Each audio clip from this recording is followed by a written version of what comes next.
Alright, what's going on everybody? Welcome back. My name is Alex and today we're going to be taking a look at my Flame Katana build, aka the Flame Hashira build. Now this thing is pretty good, man.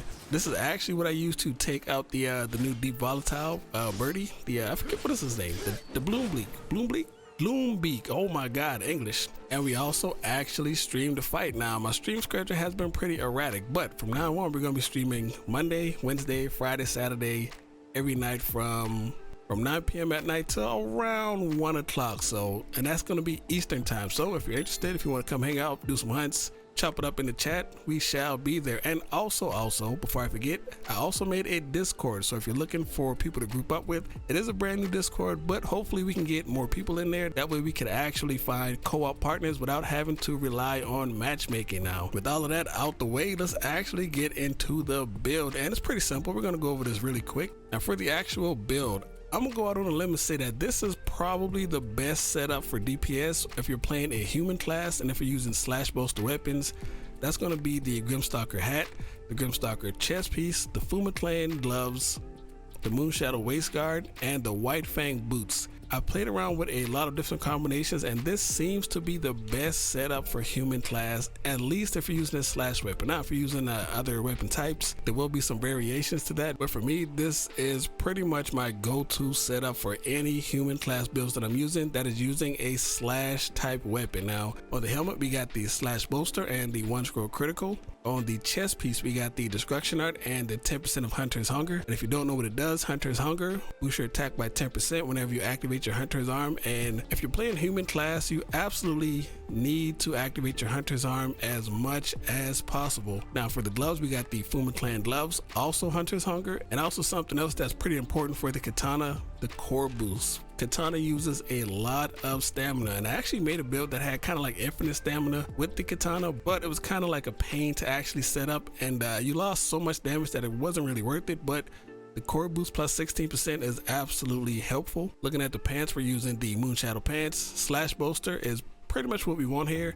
Now I was playing with a variation of the Dawn Guard pants, but Sleight of Hand Fury at 10% gives you less damage than the 3% of Slash Bolster. Now I know that doesn't really make sense because the 10% you would think that does more damage, but Slash Bolster, like all the bolster skills, they scale way better than some of the other skills in the game. So the 3% is actually better than the 10% Sleight of Hand Fury. Kind of crazy, but it is what it is. Looking at the boots, of course, the White Fang boots. This is pretty much the only really good boots for human class builds as far as DPS goes. What we got on here, we got the Savage, we got the Follow Through plus 3, and we got the Verve at 3%, so that is pretty good. And like always for all my fire builds, I'm pretty much using the same talismans, although with the Katana we got the Manifestation Release at 11%, so we did lose a little bit of fire damage, but we pretty much have to take that. That is 11% extra damage on side of your unbound attack, so we pretty much have to take that. And as for the other talismans, everything else is Inferno Blow. Now taking a look at the actual weapon,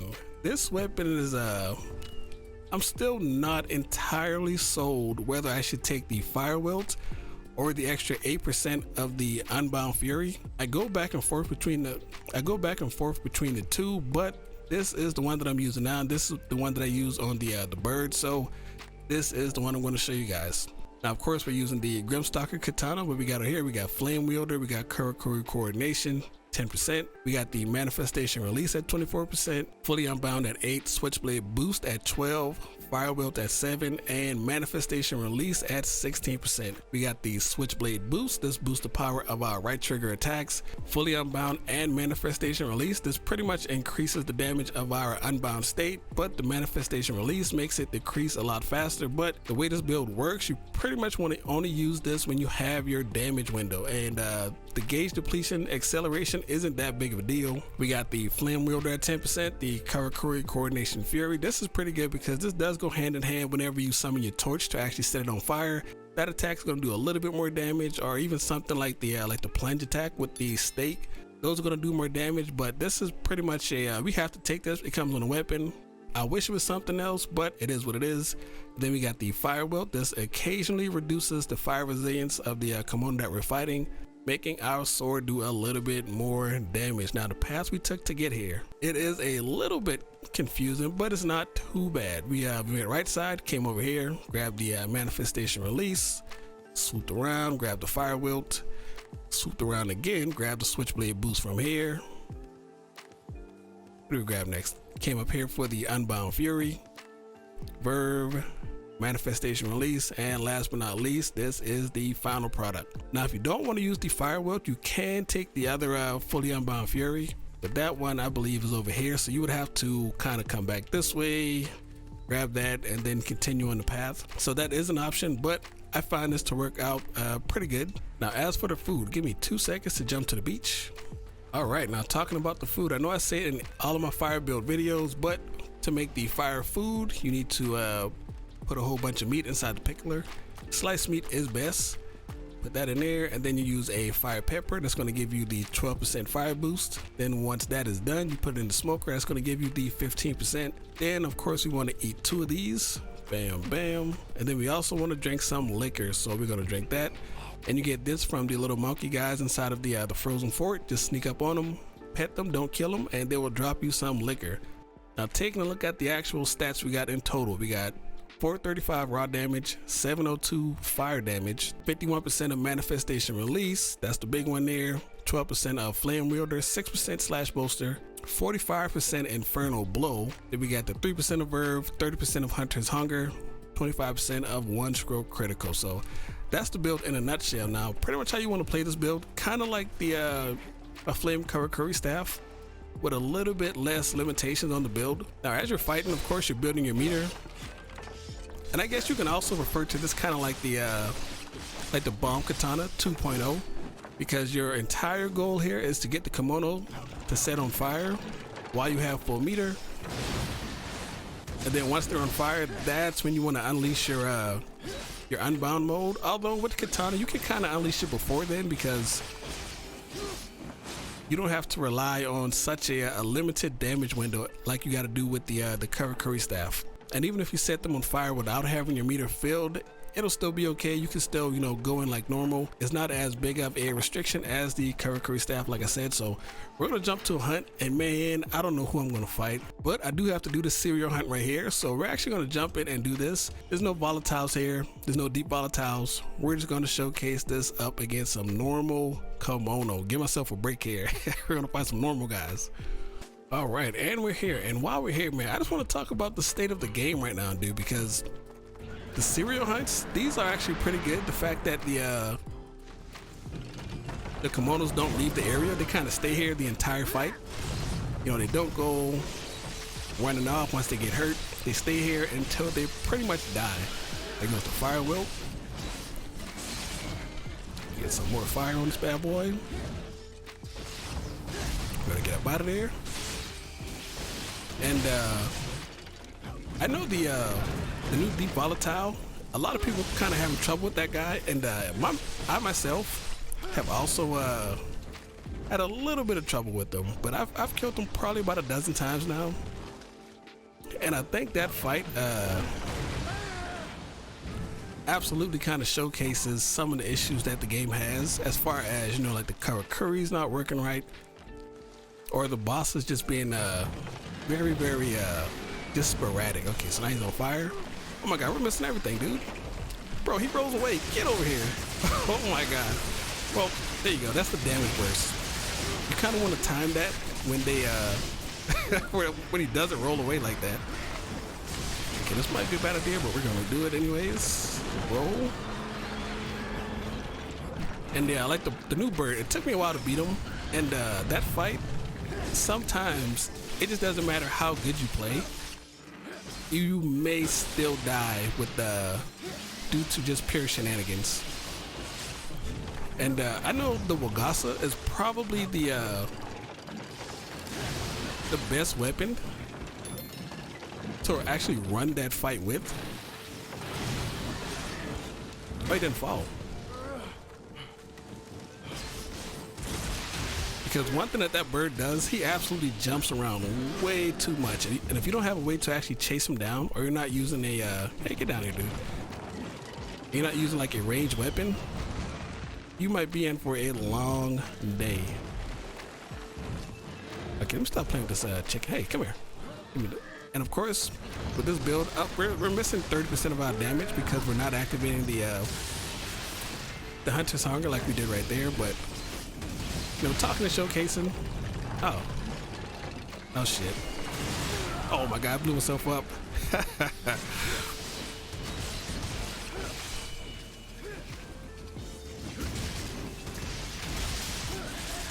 Oh my god. Okay, we got him. This terrible showcase. But yeah, dude, like the game's just in a pretty rare spot at the moment. And all right, well, I was actually doing a serial hunt, but my hard drive ran out of space, bro. What is this shenanigans? All right, man. Well, we're I'm not starting that all over again. Soulstalker it is. All right, now I know I always fight the Soulstalker, but if I'm being honest, the Soulstalker is like he's just the best fight in the game. Like I know he's a little bit tough, but fighting this guy and then going back and fighting somebody like the new Deep Volatile, it's just completely night and day. Like at least with the Soulstalker, the fight is more of a dance. Like you can do this entire fight, play it correctly, and not get hit at all. But the same cannot be said about the bird. One thing that sticks out a lot during that fight is how much the I wouldn't say how flawed, but how much more work the Karakuri system needs, especially when you only have one life. You know, something crazy happens, you know, your Karakuri doesn't come out right. It comes out at a weird angle. The Karakuri system, dude, like it just needs a that's actually not that bad. Like it doesn't need a overhaul, but it absolutely needs some more tweaking. And the fight with the Gloombeak, like everything is just so sporadic. With the Deathstalker, this fight is like a dance. Like you get a turn, Deathstalker gets a turn. You mess up, he takes your turn away from you. He messes up, you might get to take a turn away from him. And it's a back and forth. With the Gloombeak, there's no dance, bro. It's like a like it's just he goes, gets a turn. He gets another turn, he gets a third turn. And then also when it looks like you're about to get a turn, he gets another turn. And it's just fairly frustrating, especially for somebody like me who like I'll use traps. I have no issues using traps, but I like to actually find the flow of the fight without actually have to, you know, resorting to actually using traps. And that fight, I think, just kind of shines a light on some of the issues that this game actually has, man. Like if you're gonna make us rely on like the Karakuri system and stuff like that, like it has to work, you know, 100% of the time. You gonna get a fire proc here? We did not. Should be pretty close to getting set on fire. We're gonna put another bomb down.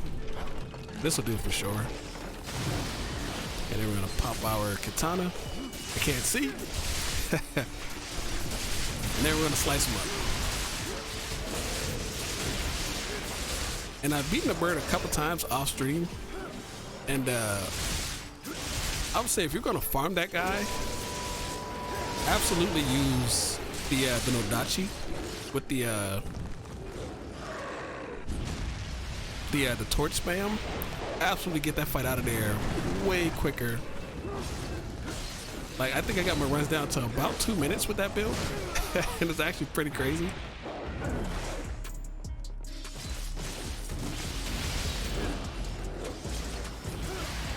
But this is the build that I actually used to initially take him out. So this does work as well.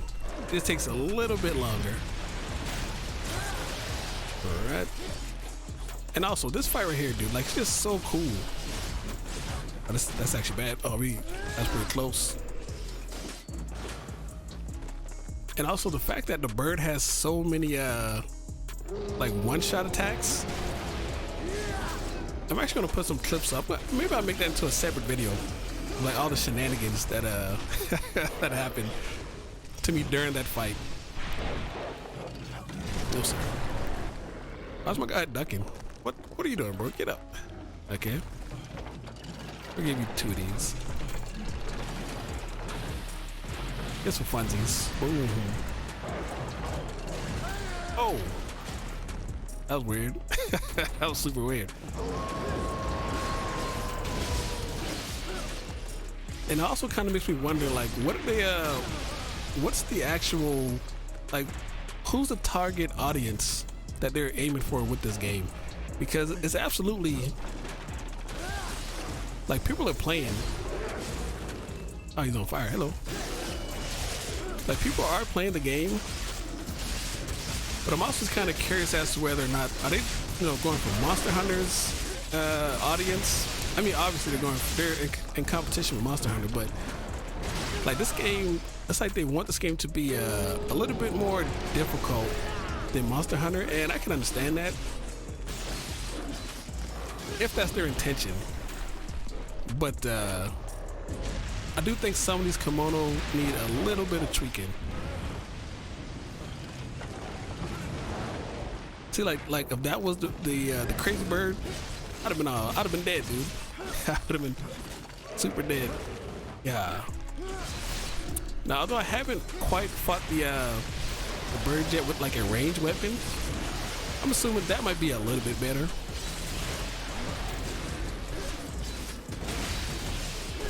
And also, that fight is if you use the Wagasa in that fight, you're gonna have a way better time, because that pretty much allows you to steal turns away from the bird. And I know that the Wagasa is probably the I'd say maybe as far as skill gap wise, well, I wouldn't say maybe, because like the Wagasa does take a lot of skill, but it also kind of breaks the rules of the game a little bit. Like no other weapon allows you to take turns away from the kimono besides the Wagasa and the old claw blade. It allowed you to, you know, the kimono would have a turn, it would allow you to pretty much interrupt that turn with your own turn.